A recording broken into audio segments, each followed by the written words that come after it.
Hey guys, good morning. Good morning sa Pilipinas. Hapon na dito. Sobrang lamig dito sa Amerika. Ayan guys, ang dami kong suot na damit. Kasi malamig talaga dito sa Amerika. Ayan, may jacket. May jacket ako, tapos isang damit, tapos isa pang damit. Tapos may jacket pa ako na suot. Kasi malamig talaga dito sa Amerika. So, ayan guys.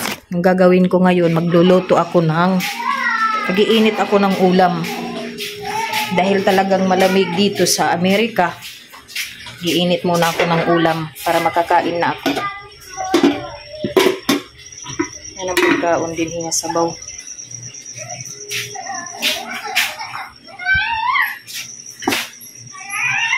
Yan, ito initin ko yung ulam. Uy, good morning pala dyan sa Pilipinas. Yung mga kababayan ko dyan sa Pilipinas, magandang umaga. Gabi na po dito sa Amerika. Yan, initin ko muna yung ulam. Grabe, sobrang lamig. Sobrang lamig guys dito. Ito nga yung medyas ko. Ang haba-haba ng medyas ko. Kakain ako.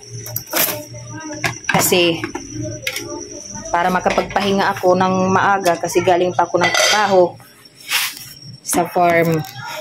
Tatanim kasi ako ng mga fruits sa Amerika. Para meron akong may padala dun sa Pilipinas. Shoutout pala dyan sa mga pamilya ko dyan sa Pilipinas. Hello, shoutout to everybody. I'm here now in America. Yes. Yan. Mahirap talaga dito sa abroad. Malayo sa pamilya.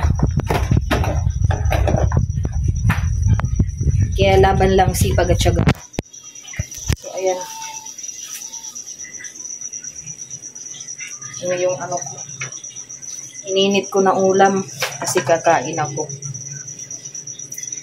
Iwan ko kung mainit na ito. Kadang ha.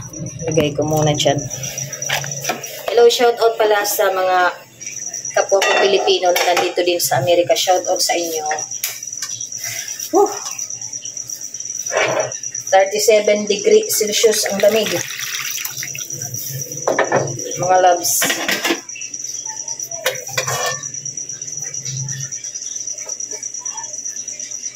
Kakain ako.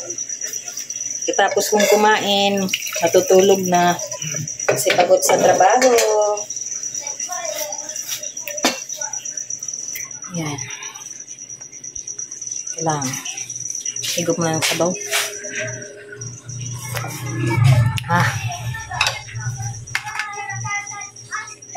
So, ayan mga kababayan ko. Kakain na po ako. Kakapagod talaga. Kaya kayo, kung may pamilya kayo na nandito din sa Amerika at sa abroad, huwag niyong sayangin yung mga pinapadala sa inyo ha. Kasi mahirap mag-abroad. Mahirap, talagang napakahirap mamuhay dito. Ayan. Yung isda nila dito, yung isda nila, yung bangus, binili ko sa Filipino market. Ang mahal-mahal. Sa Pilipinas, 200 yung kilo nito. Pero dito sa Amerika, guys, 400. Nasa $10.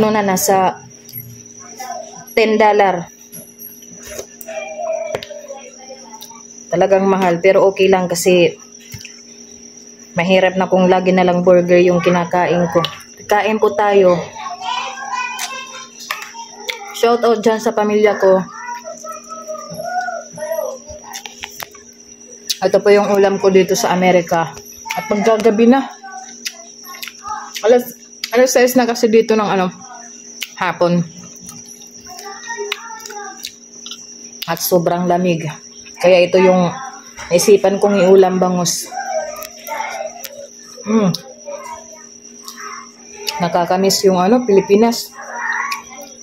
Grabe, miss ko na yung Mga pamilya ko doon, mga pagkain. Daing, laing.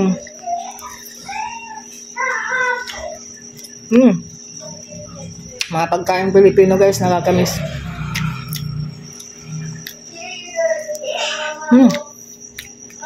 Kailangan talaga may sabaw kasi sobrang lamig dito sa Amerika. 28 degrees Celsius yung lamig. Sige guys, thank you for watching. Please share my video.